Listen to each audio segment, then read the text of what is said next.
بسم الله الرحمن الرحيم maanta oo ay taariikhdu tahay 23kii bishii afraad 2020 waxaanu magaalada Fiyaana ku qabanay kulan soo dhaweynta bisha Ramadaan in aanu halkan uga hambalyeeno bulshadeeda guud ahaan wadanka ku sugan Austria gaar ahaan magaalada Fiyaana waxa kulankaas laga hadlayaa sidii loo soo dhaweyn lahaa bisha Ramadaan waxaana aayadaha quraanka kariimka noogu furaya Sheikh Ayub Abdulrahman Baalle فليتفضل.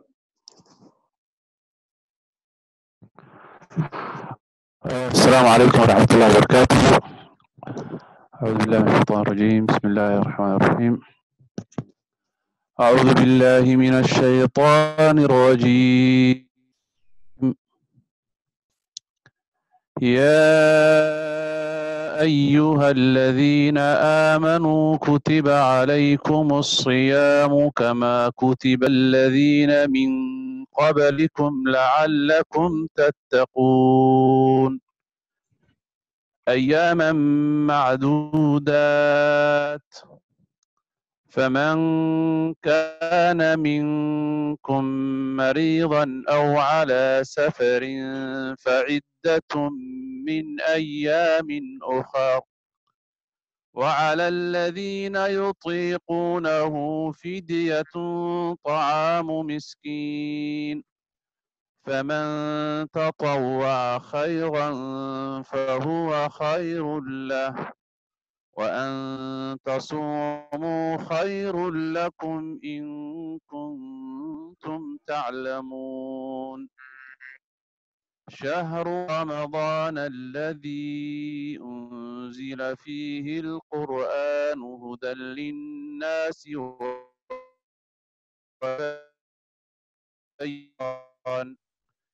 فمن شهد منكم الشهر فليصم ومن كان مريضا أو على سفر فعدة من أيام أخر يريد الله بكم اليسر ولا يريد بكم العسر ولتكملوا العدة ولتكبروا الله على ما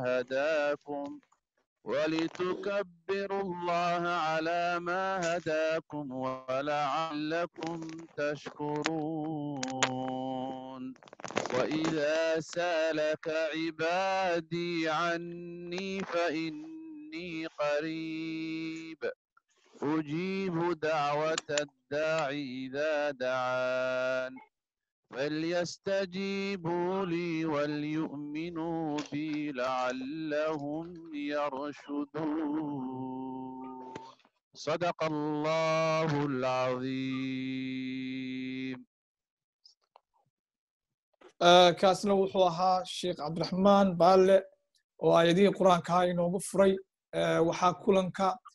inoo daadahayn doona Sheikhul Beledka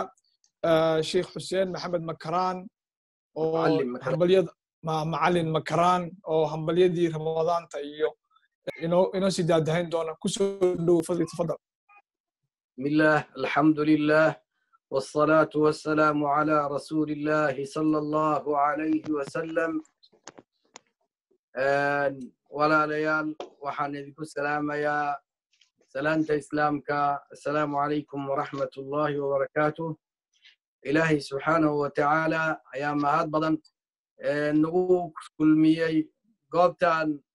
كل أي كم وقته إني تهاي meelaha lagu kulmo oo hadda waqtigeedana ay u badan tahay meelihii aan la wada fadhin laakiinse ay ka mid tahay waxyaabaha ilaahay subxaanahu wa tacaala ummadda nebi maxamed calayhi salaatu wassalaam oo horumarka ku gaarsiiyey shirkan oo ah mid loo isticmaalayo horumarka ilaahay subxaanahu wa tacaala ummadda nebi maxamed oo siiyey lagu baahinayo nin waliba isagoo sariirtiisii iyo gurigiisii isagoo fadhiya oo ummaddu halkaas dhammaan iska daawanayaan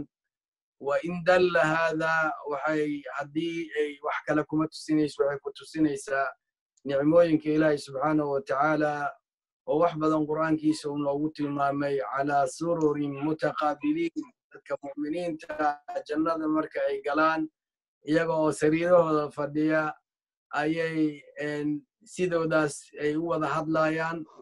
taasna waxay aad ugu fududaynaysaa fahamka qur'aanka kariimka marka aad aragtid waxyaabahan oo kale ilaahay mahadii weeye waxaana bacda dalika ugu mahad celinaynaa dadka soo alifay ama soo qabanqaabiyey kulankaas khaasatan akh axmed ayuub oo ilaahay aan uga rajaynayno fi miisaan xasanaati inuu ka dhigo uma bacda dalika iyo kasoo qaybgalayaasha dhammaantood oo ugu horeeyo maamulka jaaliyadda qaybteeda u qaabilsan warbaahinta xogayaha doctoorka iyo dhammaan culummada hadda halkan ku jirto iyo inaan jecleen odayaal nigan kolley aan jecleen inay kasoo qayb galaan laga yaabay cillad farsamo xaggeedana dadka qaar ay u suurtagali wayeen taas waa mahadinta ilaahay aan ugu mahadinayno nicmadan ilaahay uuna siiyey shay kastana waxay u baahan tahay in lagu mahadiyo bacda dalika jalsadeenna waxay khusaysaa in maadaama uu dayf ama marti weyn oo aad iyo aad u weyn badan aynagu soo fan leedahay inaan bal ummaddii aan kala qayb qaadanno farxadda iyo martida weyn ee soo socoto sidii loo maamuusi lahay bal nabigeenna sala allahu alayhi wasalam ayaaba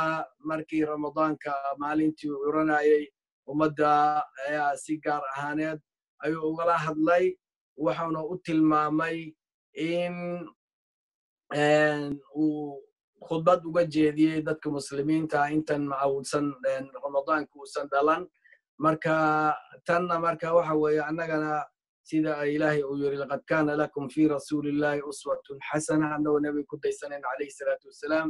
ayaan waxaan aan soo dhowaynaynaa bisha weyninka badan leh farxaddeeda ayaan aad iyo aad u soo dhowaynaynaa ilaahay waxaan ka baryaynaa dhammaanteen in uu nabad nagu gaarsiiyo inta saacaad ee dhiman oo aan aad u fogaynin aan rajaynayana insha allahu tacaala caawba inay tahay barakaadkeedii awalu leyla fi ramadaan inay tahay waxaan kolley insha allahu tacaala hadda aan kolley dadaalkeedii oo bal nabiga calayhi salaatu wasalaam yiri bisha ramadaan ha lagu dadaalo hala raadi raaco hala raaraadiyo raaraadintii la raadiyey maamulkii iyo culummadii kulli dhammaan alxamdulilahi rabbilcaalamiin waxaa wax yar ka hor hadda noo soo aan helnay khabarkii bishii ramadaan in ay curatay oo ay dhalatay oo aragti lagu arkay waxaana ilaahay ka baryaynaa subxaanahu watacaala allahu akbar allahu akbar allahu akbar waa wax weyn in ilaahay subxaanahu watacaala ummadda muslimiinta dhammaantood bishaa u curatay aan ugu hambalyaynaynaa si gaar ahaaneed si guud ahaaneed si gaar ahaaneedna ummadda muslimiinta ee ku nool namsa khaasatan ummadda soomaaliyeed aan ugu tahniyadeynaynaa bisha ramadaan ee curatay ilaahay subxaanahu watacaalana sida yani nabiga calayhi salaatu wasalaam uu yiri yaa baaqiya alkhayri aqbil wayaa baaqiya ashari usjur inuu naga dhigo dhammaanteen kuwii u dhaqtama khayrka u dhaqtama oo khayrka qaabila bal nabigeenna calayhi salaatu wasalaam bisha markay dhalato dabaysha ayuu kaga orod badnaa khayrka iyo raadintiisa iyo wanaagiisa khaasatan qur'aanka kariimka ah iyo sadaqada uu nabiga calayhi salaatu wasalaam aad ugu dadaali jiray bal insha allahu tacaala waxaan ilaahay subxaanahu watacaala aan ka baryayaa in dhammaan ummadaha muslimiinta ilaahay subxaanahu watacaala bisha ramadaan kuwii laga aqbalo oo khayrkeeda oo waafaqo ilaahay subxaanahu watacaala inuu dhammaanteen uu naga dhigo khaasatan xilliga lagu jiro oo xilli aad u adag ah in muslimiinta insha allahu tacaala roobkii u da'aa lahaa oo caafimaad inuu ramadaanka uga dhigo oo ka kor yeelo oo ilaahay subxaanahu watacaala ummadda muslimiinta inuu ka qaado dhibka hadda jira ee cudurrada ah ee baahsan ee aad iyo aad dadku ay ka baqayaan marka insha allahu tacaala waxaan ilaahay ka baryaynaa in ramadaanka uu ka dhigo dhalashadiisa la yiraahdo balaayadiina waa baxday biidn illah caza wajalla waxaan kolley biidn illah aan uga baxayaa hadalkayga iyo taaniyadayda aan halkaa uga baxayaa aan halkan uga baxayaa insha allahu tacaala dhammaan ummadda soomaaliyeed meel kastay joogaan khaasatan waddanka Australia Namsa aan ugu bishaaraynaa bisha inay curatay ilaahay kuwii ku iqbaala soo dhoweeya meeshii joogaan ka weyneeya dukada khaasatan salaad taraawiixda oo sunno oo nabiga calayhi salaatu wasalaam uu jideeya kolley hadda ma suurtagelaysa in lagu dukado biyuuda lagu dukado lagu ogo maalintii la sooman waa waajib waa la wada soomaya insha allahu tacaala waxaan rajaynaynaa ummadda ilaahay subxaanahu watacaala kuwii ilaahay uu ka dhigo sooma oo ramadaana oo sidii ilaahay nabigu uu yiri calayhi salaatu wasalaam man saama ramadaana iimaanan waxtisaaban غفر له ما تقدم من ذنبه كذلك من قام رمضان إيمانا واحتسابا غفر له ما تقدم من ذنبه احتساب لا أجر حساب صدق ننكي صوم إن دم داف وكهلا يو إلهي دم داف النوغودي وآد بعد ما سنتين إن شاء الله تعالى دمان ولا لها هل كان كجرا يا دمان ومد الصوماليات كل يدو دي لقى يابعين معنا المربعين تنجا إكتان مركا إن شاء الله تعالى وحيد لنا هاي همبليو رمضان كريم تقبل الله منا ومنكم صالح الأعمال وشكرا جزيلا السلام عليكم ورحمة الله وبركاته aad buu u mahadsan yahay sheekh xuseen maxamed macalin makaraan sheikhul beledka waxaan haddana ku soo dhoweynayaa sheekh maxamed hure weyrax oo isna tahniyada ramadaanka iyo bishaas barakaysan inooga sii faalloon doona كسو دو فليتفضل الشيخ محمد. السلام عليكم ورحمة الله وبركاته. ضمان وانسلام يا خيارتا ماشي كوجرت مركا كوباد مركا لوضو حن سلام يا برشاد الصوماليات ميل والبا يجوغان عالم كدافي زي كجوغان كارهام حن سلام يا رير أستريا أو خصي فيديو وإنت بدن لو تهنيدين أيو إله سبحانه وتعالى وحن كبرينا bishan ramadaan oo bilatay kuwii ka faa'iideystay ilaahay subxaanahu wa tacaala hanaga yeelo ilaahay waxaan ka baryaynaa subxaanahu wa tacaala kuwa uu naartooda ka xureeyo inuu ilaahay subxaanahu wa tacaala nagu daro ramadaanku walaalayaal waa nicma ilaahay subxaanahu wa tacaala cidda uu haleelsiiyo oo aad iyo aad u weyn waxaa laga yaabaa dad fara badan oo tamaninayay oo rajaynayay oo qorsheynayay oo rabay in mataqaana ay bishan ramadaan haleelaan laakiin haddana u timid tii ilaahay subxaanahu wa tacaala laxadaad ka hor laga yaaba inay u timid inay saacado ka hor u timid bil ka hor inay u timid baa laga yaabaa mayna haleelin oo rajaynaya inay bishan ka faa'iideystaan waa fursa aad iyo aad dahabi u ah oo qaali u ah oo la doonayo in laga faa'iideysto waxa weeye waa bil adoomada ilaahay subxaanahu wa tacaala uu dambi dhaafo waa bil uu quraanka ilaahay subxaanahu wa tacaala uu soo dejiyey waa bil raxmad ay ku dheehan tahay waa bil toobadkeen waa bil at-tasaamux ay adoomada isa saamaxaan waa bil adoonka uu naftiisa uu tarbiyeeyo oo isbedel uu ku sameeyo oo taqyiir uu ku sameeyo ila al-afdal waliba uu sameeyo nafta bini aadamka haddii aadna tarbiyeynin oo had iyo jeer aad xariga hoggaanka u qabanin way dhib badanta in an-nafsa la'amaratun bis-suu weeyo marka nafta waxaa la doonayaa in aad jidka saxda ah aad ku hagtid baa la doonayaa marka waa fursad waxayna fursad u tahay bishan ramadaan cidii ay gaabis kaga jirtay daacada ilaahay subxaanahu wa tacaala gaar ahaan hadda guryaha inta badan la joogaa shaqooyinka aad bay u yar yihiin dadka shaqeeyo marka fursad badan bay u tahay waa bil qofka uu kaga faa'iideysan karo kitaabka ilaahay subxaanahu wa tacaala inuu la saaxiibo daacada ilaahay subxaanahu wa tacaala iyo dhikriga iyo ducada uu badiyo waxa weeye bisha ramadaan waa madrasatul akhlaaq way qofku wuxuu ka baranayaa akhlaaq buu ka baranayaa fara badan nafti buu tarbiyeynayaa waxa weeye waa bil uu qofka iimaankiisa uu sare u qaado daacada ilaahay subxaanahu wa tacaala adoonka markasta uu badiyo iimaankiisa sare u kacaya markasta macsi la yimaadana iimaanka hoos buu dhacayaa marka ilaahay subxaanahu wa tacaala waxaan ka baryaynaa kubi ka faa'iideysta ilaahay subxaanahu wa tacaala hanaga yeelo waxaan leenahay dhammaan bulshada meel kasta ay ku joogto ay joogto waxaan leenahay waa u tahniyadeynaynaa ramadaan mubaarak baan leenahay assalaamu calaykum waraxmatullahi wabarakaatu jazaakum allahu khayran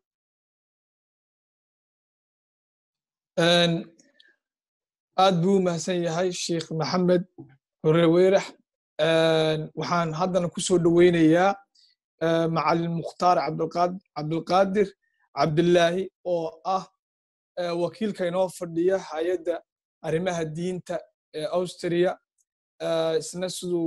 kelmatiin halkii inooga yidhaahdo ku soo dhowow sheekh macalin mukhtaar walaalayaal ilaahay mahad leh allahaasuna waafujiyey inaan soo gaarno bishan ramadaan waxaan u hambalyeynaa ugu horeyntii muslimiinta caalamka oo dhan meel walbay joogaan sidoo kale waxaan u hambalyeynaa ummadda soomaaliyeed meel walbay joogaan iyo soomaalida ku nool Austria khaasatan ku nool Vienna iyo culimmadayna iyo akhyaarta haddana dhegeysanaysa intaba ilaahay naga dhigo dadkii ka faa'iideysay bishaan oo ilaahay dembigooda dhaafay oo naartan laga xoreeyey marka waa bil mubaarak waa inaan ka wada faa'iideysanaa insha allah ka dhigo bishii ilaahay cuquubadan timid ama imtixaankan yimid cudurkan inuu ilaahay bishan fadligeena naga kor qaado sidoo kale ninkii muraad lahana muraadkiisa inuu ilaahay u sahlo qof walba meeshuu ka ooman yahayna inuu ilaahay ka waraabiyo insha allah bishan bil oo khayr ah khayr bilawgiisa allah ka dhigo dib dhamaadkiisna allah ka dhigo waxaan leeyahay marka ummadda Soomaaliyeed mar kale Ramadan mubaarak taqabbal Allah minna wa minkum salih al-a'mal wassalaamu alaykum wa rahmatullahi wa barakatuh aad buu u mahadsan yahay sida wanaagsan oo inoogu soo koobay waxaa haddana inoogu soo biiray sheekh Roble oo aan doonayno inuu kelmateen ka yiraahdo ku soo dhowow sheekh Roble way noo suurtageli weyday inuu macalin Roble halkan ka hadlo waxaan ku soo dhoweynayaa haddana qasnajigii hore jaaliyadda Axmed Taajir siduu isna kelmateen halkan uga yiraahdo maadaama dee waddanka guud ahaan Austria gaar ahaan magaalada Vienna lagu leeyahay kulanka ayna kulanku daaran yahay konferensigu sidii ummadda loogu hambalyeyn lahaa maalinta bisha Ramadaan ku soo dhow Axmed Taajir بسم الله الرحمن الرحيم السلام عليكم ورحمة الله تعالى وبركاته هذه أدوان ذي السلام يا كسوق بقلياشا يا أنتي أجازتي أنتي سكود بردي هوشن وحن كلا السلام يا ورا كل عام وأنتم بخير يا رب أمد الإسلام كمالي شو تجاران أمد الصوماليات وحن سيجارة حمولين البلاد الجارسين إن أمد الصوماليات يكونوا الوطن كأستريا بشهد بشهر رمضان طبعا فضلي أجري حسنة قيمة وحيلها علماء بكاها شيء ما دام أنا علماء هين أنت هي له هاد بكاها شيء لكن واحد رأى كلمة دي رقابا أو الله قضى وكلاه أو قصة طبعا أرمها بالشيء وضع كينا قدر أو كلاه سأل الله سبحانه حنوني الباتين أفوين بودمنا الدون كأفيي dadka ku nool oo adduunka jooga oo wadamada dhibaatooyinka soo gaaray ma qayb baynu ka nahay waxaan rabaa inaan aad u bogaadiyo ummadda Soomaaliyeed dadaalka ay sameeyeen ee talooyinka dhakhaatiirta ay u qaateen iyo dawladda sida wanaagsan ee loo xakameeyay xanuunka gaar ahaan ummadda Soomaaliyeed ilaa hadda wax Soomaaliya oo xanuunkan u asiibay ama u dhintay ama dhibaato ka soo gaartay waddankeena lama hayo ilaahay fadligiisa iyo dadaalka dawladda Australia runtii aan ku ammaanayno xilli munaasab oo wax macquul ah ay ka hortagtay aad ugu dadaashay waan oran karno iyadoo wadamada deriska uu mashaqeeyay iyo xilli hore dadaal badan sameeyeen oo runtii wax lagu mahadiyo dawladda Australia dadaalkay samaysay iyo ummadda Soomaaliyeed oo u hoggaansantay in xanuunkan la xakameeyo oo uusan ugu faafin maadaama habdhaqankeena wada noolaanshaha dabcan mararkaas oo kale uu dhibaato ku yahay xanuunada faafa haddana markii caafimaad yimaado wada noolaanshaha iyo isu booqashada isu maashuhu wax walba caafimaadka ka muhiimsan in la xakameeyo sida loo hakiyay dadaalka la sii wado oo la isdhiganin oo looran xanuunkii uu dhamaado aan la soo bixin oo la soo booqanin sida hadda loo dadaalay in dadaalka ummadda Soomaaliyeed si laba laabtan ku faraya ma xubsanaya dabcan waana uga mahadcelinayaa runtii dadaalka ay sameeyeen ummadda Soomaaliyeed waddanka qodobka labaad ee rabaa inaan ku daro waxa weeyaan sida la socotaan shaqooyinkii iyo waxbarashadii bulshooyinka ismaashoodii waa la kala dheereeyay waxaa qayb ka ah nidaamkaas waxbarashadii iskoolada oo la hakiyay oo aan la aadin waxaan rabaa marka kelmad kooban oo waxbarashada nidaamka waxbarashada waddankan ummadda Soomaaliyeed gaar ahaan waalidiinta ay carruurooda iskoolka inaan ku baraarujiyo sida la socotaan ilmuhu guryaha wax ku bartaan oo waxbarashada online baa laga dhigay si ayna u baaqan waxbarashadii marka laga yimaado dugsiga hoose ama foolka suulaha waxa la yiraahdo ilmaha qalabka waxbarashada waa la soo siiyaa way dhameeyaan way celiyaan laga bilaabo dugsi dhexe iyo wixii dugsi sare ka lamidana waxbarashadooda waa online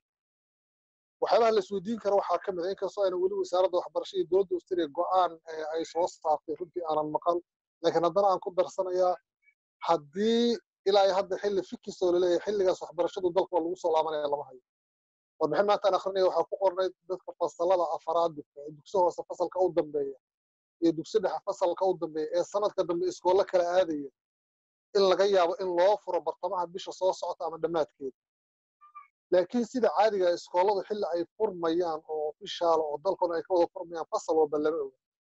haddii sidana ay dhacdo oo waxbarashadu xilligii ay furmaydo loogu talagalay oo daba dheeraato September inay gaarto ay dhacdo ilaa iskoolka xilligii la xiraya waxaa ka dhiman bisha shanaad iyo bisha lixaad sidii caadiga ahayd haddii waxbarashadu bisha sagaalaad ka hor furmi weydo maxaa dhici kara odoros iyo saadaal baa jirta inkastoo go'aanka dowladda ay weli soo bixin haddana la qiyaasi karo in la yiraahdo ardadii wixii sanadkii hore fasalada ay wada dhigteen ha wada gudbaan oo fasalka xiga ha wada aadaan waa wax dhici kara waxa kaloo dhici kara in la yiraahdo maadaama sanad dugsiyeedka aan la dhammaystiro qayb ka mid ah aan wax la baranin arday walba fasalku dhiganayay ha ku celiyo waxaa kaloo dhici kara in la yiraahdo maya sanad dugsiyeedka semesterkii hore waa la dhigtay oo arday walba nootiisa dhiciisa waa la hayaa semesterkii dambana bil baa laga dhiganayay intii dambana guryaha lagu dhiganayay in la qiimeeyo maadaama guryaha waxbarasho ka socotay macallimiinta awood loo siiyo inay qiimeeyaan qaabkii wada shaqaynta ilmuhu ardadu macallimiinta ula shaqaynayeen oo ardaygii iskoolka noota fiican haystay ama dhibco fiican haystay semesterkii hore intuu guriga joogana wada shaqayntiisu fiicneed oo maado walba iyo xiisad walba xilligeedii ku keenayay in dhibco fiican macallinku uu siiyo oo maadaama imtixaan uusan gelin oo la yidhaha fasalka hore u gudub fasalka xiga ardaygii wada shaqayntiisu liidatay oo intuu guriga joogay aan wax baranin oo macallinkii aan la shaqayn oo casharada aan geeninna in la yiraahdo maadaama semesteran uusan wax baranin fasalkii ha ku celiyo inkastoo go'aan aysan ahayn oo aynaan ogeyn waxa dowladdu yeeli doonto haddana waxaan uga dan leeyahay inaan bulsho ahaan iyo waalidiin ahaan aan baraarugno oo aysan dhicin ilmo Soomaaliyeed oo guriga jooga inuusan waxbarashadii xiisadii u celin sidaa awgeed waxaan waalidiinta Soomaaliyeed ka codsanayaa in baraarugii feejignaan badan la sameeyo oo lala socdo waxbarashada ilmaha oo la ogaado ilmaha online-ka loogu soo dirayo inay casharkii dhigteen oo kaliya isu waalidku ku ekaanin aaba ma samaysay haaye inuu yiraahdo itus oo uu ogaado casharka maanta loo soo diray cashar walba markii la celiyo calaamad sax ah baa soo booqanaysa marka xataa waalidku wuxuu ogaan karaa hadduu emailka ilmaha loogu soo diro fiiriyo casharkii baxay ee macallinkii loo diray casharka loo diray uu ogaan karaa si aynan u dhicin in ilmaheenu la yiraahdo fasalkii ha ku celiyaan maadaama intii guri joogan aysan waxba soo baranin wax kasta oo dhici kara inaan ka taxadarno oo lagu dadaalo inay waalidiinta Soomaaliyeed ilmahooda ogaadaan inay casharadii ka shaqeeyaan waa wax nagu cusub oo dabcan waa macallimiin ma nihin oo ilmaha wax ma wada bari karno waxaan jeclaan lahaa waalid kastoo Soomaaliyeed oo ilmaha xataa aan caawin karin culays dareemayo waxbarashada inuu waalidka ugu dhow isla uu ka caawin kara laga caawiyo intii ilmahaas ay ku dhacdo inuusan casharkiisii ka shaqeynin maadaama dad soo naxariiso isgargaara aan nahay inuu waalidku iska saaro inuu ogaado ilmuhu casharka inuu ka shaqeeyo haddii uu arko inay ku adag tahayna cidda ugu dhow ee Soomaaliyeed ee ugu dhow isleeyahay casharka ilmaha kala shaqeyso nidaamkan online-ka ay kore inuu soo diro si ilmo Soomaaliyeed intuu guriga joogo wax baran aysan u dhicinin waxaan rajaynayaa in arrinta baraarugeeda lahaano waxaan rajaynayaa sidaan xanuunka uga xakameynay oo aan ugu dadaalay inuusan ugu faafin inaan waxbarashada kaalin muhiim ah ka qaadano ilmaheenu intii guriga jooga si fiican wax u bartaan oo iskoolada ay nagu ammaanaan abaalkeedana aan aragno ilmaheenu ay hore u gudbaan aad iyo aad baan idin salaamayaa wassalaamu calaykum waraxmatullahi tacaala wabarakaatu aad buu u mahadsan yahay qasnajigii hore ee jaaliyadda Soomaaliyeed ee Australia warbixintaas uu ka jeediyey waxbarashada iyo carruurtana waa muhiim maadaama xanuunka COVID-19 dadka uu ku xareeyay guryaha in bulshadeenu ay ku baraarugsanaato in ardayda iyo waalidiinta iyo ciyaalkuba ay macallimiintuba aad la isugu xidhnaado qaabka loo wada shaqaynayo aniguna aan gudagalo anigoo ah xogayihii jaaliyadda Soomaaliyeed waddanka Australia gaar ahaan caasimadda Vienna waxaan halkan waan ka direeyaa hambalyo bisha Ramadaan ilaahay inuu inaga dhigo ilaahay inuu u gaarsiiyo caafimaad bashbash iyo barwaaqo inaguna dhameeyo ilaahayna inuu xanuunkaas waa bil Ramadaan ilaahay inuu ina dhaafiyo dadka u xanuunsadayna ilaahay inuu ka bogsiyo wixii u dhintayna ilaahay inuu u naxariisto wax badan ka oran maayo taas waa hambalyada bisha ramadaan waxaan kaloo leeyahay waxaa dad muslim aynu nahay siiba dad soomaaliyeed inaynu iswada cafino waa wax muhiima oo loo baahan yahay waa bil ramadaan in la iscafiyo waa muhiim in la cibaadaysto oo dadku aysan u qaadanin in gurihii la joogayo intii guriga kuwada noolba inay guriga dhexdiisa ku cibaadaystaan taas wadaadada ka hadlay maasha allah jasaakallah ilaahay inoo badiyo wadaadada ilaahayna cilmiga kuwa ilaahay cilmigoodana ha u barakeeyo qodobka kale aan ka hadlayo waxa weeyaan isku xidhka dad soomaaliyeed baynu nahay waxaynu kaloo nahay gobollo kala duwan inaynu isku xidhnaano oo aynu xilliga adag iyo xilliga kale labada xilli kasta ha ahaatee oo lagu jiro in la isku xidhnaado waa muhiim waxaynu ku noolahay qurbe maadaama aynu ku noolahay waynu isu baahanay soomaali baynu nahay intaas baan anigu kusoo koobayaa waxaana ugu hambalyeynayaa ilaahay inuu bishaas barakaysan ramadaan ilaahay kuwa ka faa'iidaysta inuu naga yeelo haddana waxaynu soo dhoweynaynaa injineerka iskudubiridaha injineer axmed maayo baynu soo dhoweynaynaa kusoo dhowow falyatafadal si kelmadiisa ugu yidhahda السلام عليكم ورحمة الله وبركاته. أنا كمان الشيخ مئي معلم مئي ما أنت كلمة إذا سجدين كلا كفاية لها رمضان مبارك إن شاء الله صوم كينا إلهي أقبله كل عام وأنتم بخير تقبل الله منا ومنكم صالح الأعمال مقدما أي أهدنا لمان أمة الصومالية أنا مسلمين تدل خاص أهان أمة الصومالية أو كنول وطن أستريا كار أهان مغالطة فينا